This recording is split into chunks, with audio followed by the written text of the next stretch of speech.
Welcome to Cruise News, your daily update on everything happening at sea. Visit cruisenews.io to see today's stories and sign up for email alerts. Great to be here.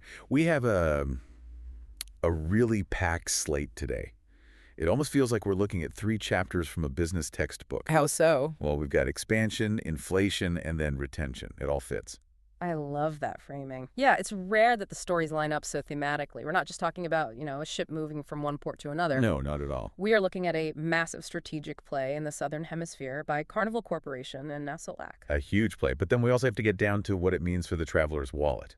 Right. We're definitely going to look at that, specifically a very quiet, but I'd say very aggressive price hike on Carnival Cruise Line's Wi-Fi. And then, to wrap it up, we'll dive into what I think might just be a game changer for loyalty programs with Royal Caribbean Group's new ecosystem approach.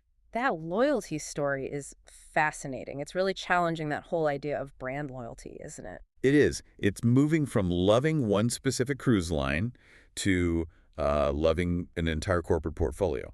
But let's not get ahead of ourselves. No, let's start with the big map. Let's head down under. To Australia and New Zealand. Exactly. Carnival Cruise Line dropped their deployment for the 2027-2028 season. And it is, well, it's a heavy one. This is a big deal. It is massive. And you really have to understand the context of what happened last year to get why this matters so much. You're talking about the P&O merger. Exactly. Back in March 2025, Carnival Cruise Line basically absorbed P&O Cruises Australia. And P&O was the local brand, right? Yeah. The heritage brand. They were the dominant force there for years. They were. So when Carnival took over, they didn't just get the ships, the hardware. They inherited the responsibility for the whole market. They had to prove they weren't just an American line visiting for the summer. Right. They had to become the new home team. Mm-hmm. And this schedule, this is them flexing that muscle.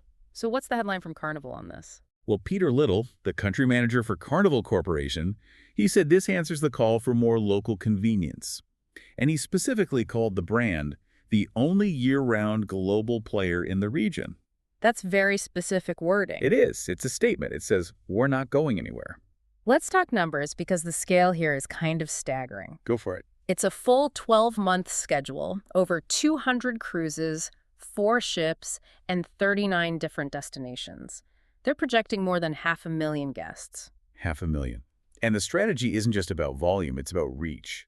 They're keeping cities, but the port logistics and, frankly, the profitability can be tricky there. You have to sail a lot further to get to the sunny Queensland or Pacific Island destinations. Oh, okay. Bringing it back now signals that Carnival believes the market is finally strong enough to support it. I really liked seeing the reaction from the locals in the reports. There was this one quote from a grandmother in Adelaide, Shirley Van Hout.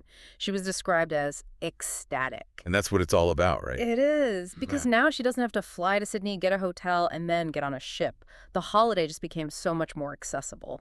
It answers that call for convenience. So let's talk about the ships themselves, because moving 4 of them around a continent is a real puzzle. The one that fascinates me is the Carnival Adventure. That's the Rover, isn't it? It seems to be popping up everywhere. It is. It starts in Auckland from May to July 2027. Then, if you fast forward to early 2028, it suddenly shows up in Melbourne. And those Melbourne trips look great. They have 4-night sailings to Kangaroo Island. A fantastic spot. It's like a zoo without any fences. Totally. So Adventure does Melbourne, then what? Then it moves to Adelaide for its inaugural season in late February 2028, before finally slotting into the Sydney rotation in March. It's a very agile deployment. So they're moving the supply to where the demand is. Exactly, rather than making people fly to Sydney all the time. Meanwhile, the heavy hitter, Carnival Splendor, is just parked in Sydney year-round. Yep, it's their largest ship in the region, over 113,000 gross tons. Mm-hmm. It's the workhorse. But what's interesting there are the themed sailings they're doing. Oh, I saw that, the Melbourne Cup Cruise. For our international listeners, that's a horse race that basically stops the entire nation of Australia. It's their Super Bowl. And Carnival's building a whole cruise around that energy. Then there's a 14-night Mutiny on the Bounty in Fiji trip. Mutiny on the Bounty. That's a bold theme for a cruise line. I'm hoping it's just historical education. And not a suggestion for the passengers. It's hope. But it shows they're targeting different kinds of cruisers. And we can't forget Brisbane. Carnival Encounter is there year-round, and then you have Carnival Luminosa. Right, the seasonal one. That's the ship that does Australia in their summer and then heads to Alaska for our summer. And those repositioning cruises are just monsters. 22, 23 nights across the Pacific. Who takes those? It's a specific kind of traveler. You have to really love sea days. But, the per-day cost is usually incredibly low. It's a cheap way to see the world if you have the time. So the big takeaway for Australia is just consolidation. Total consolidation. Carnival has filled the P&O gap and basically said, we are the Australian cruise line now. If you want to cruise from there in 2027, odds are you're getting on a Carnival ship. Okay, so while cruisers down under are getting new itineraries, the rest of us are dealing with, well, something less fun. Let's talk money. Let's talk about the cost of staying connected. We have to talk about Wi-Fi. Oh, the quiet inflation. It was so quiet, no press release, no big email. The prices just changed. And we're not talking about small changes. These are double-digit percentage increases across the board. Okay, let's break down the numbers.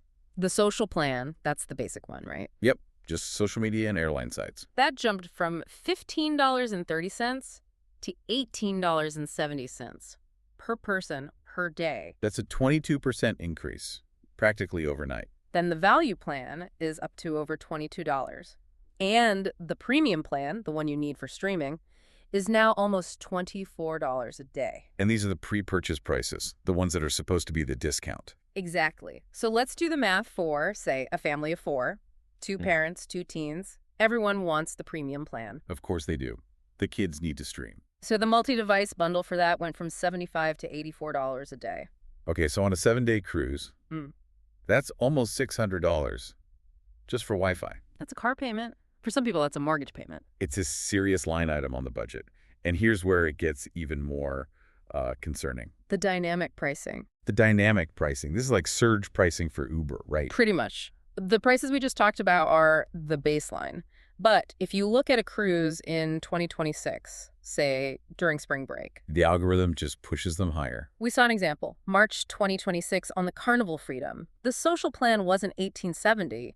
It was $20.40. Then the premium. Over $25 per person per day. So that family of 4 we mentioned, their Wi-Fi bill could easily be over $700, maybe even $800. So why? Is there a reason for this beyond just charging more? Well, it's a mix. If you look at the trend line, back in October 2020, the social plan was $6.80. All right, $6.80, and now it's pushing $20. That's about a 175% increase. But to be fair, the product is completely different. Okay, how so? Back then, cruise Wi-Fi was painful. It was old satellite tech. You'd wait forever for an email.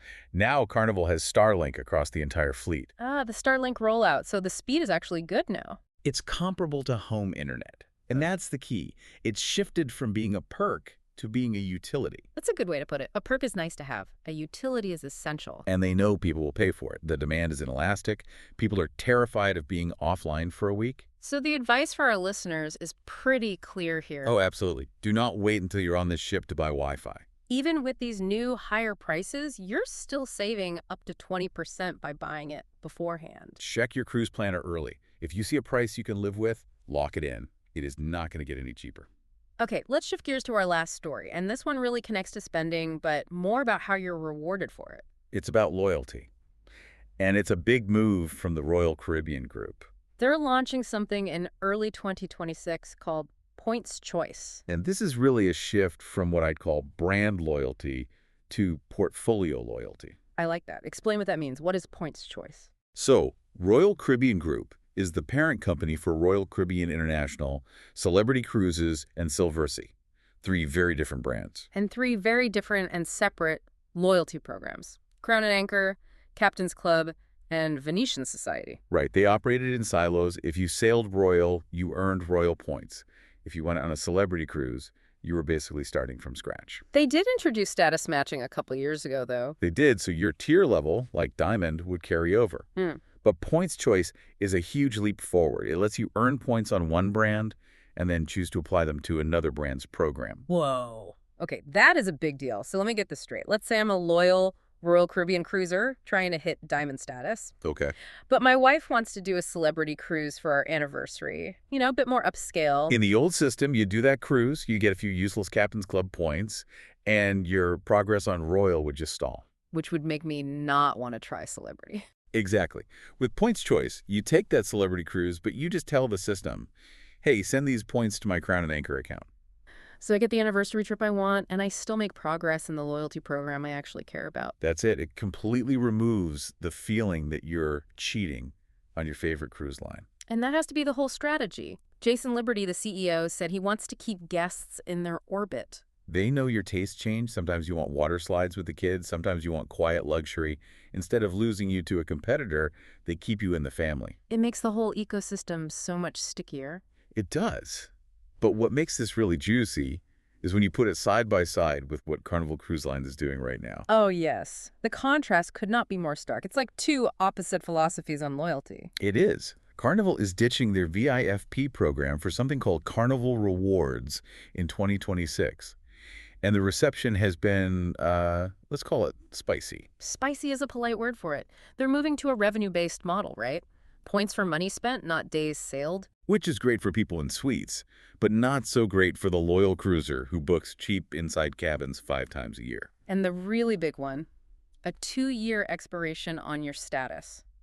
If you don't sail, you lose it. Plus, they got rid of some of those little perks people loved, like the VIFP pins for gold members. Yeah. It feels like they're tightening the rules. So you have Royal Caribbean Group over here saying, we'll give you more flexibility. We want to make it easier to stay with us. And then you have Carnival over there saying you have to spend more, you have to sail constantly, or you're out. It's a real divergence. Royal is betting on that ecosystem value. They're removing the risk for the customer. Right. If I try a Silversea cruise and I hate it, well, at least the points went to my Royal Caribbean account. It's a safety net. We should probably add that Royal hasn't released all the fine print yet. That's true. We don't know the transfer ratios or if there are limits, but the overall intent is very, very clear. So, to wrap it all up, we have Carnival basically claiming an entire continent. We have the cost of something essential like Wi-Fi skyrocketing as it becomes a utility. And we have this battle for loyalty, with one company opening the doors and the other one seemingly tightening the locks. It's a time of real evolution for the industry's business models. It definitely keeps things interesting. Here's a final thought for you to chew on today. With Royal letting you cross-pollinate points and Carnival moving to a spend-based model, are we seeing the end of brand loyalty as we know it and the beginning of portfolio loyalty? And if that's the case, what does that mean for the smaller independent lines that don't have a portfolio to offer? That is the billion-dollar question, and it might be what forces the next round of mergers. Thanks for listening to Cruise News. Visit cruisenews.io to catch up on the latest updates and sign up for free email alerts.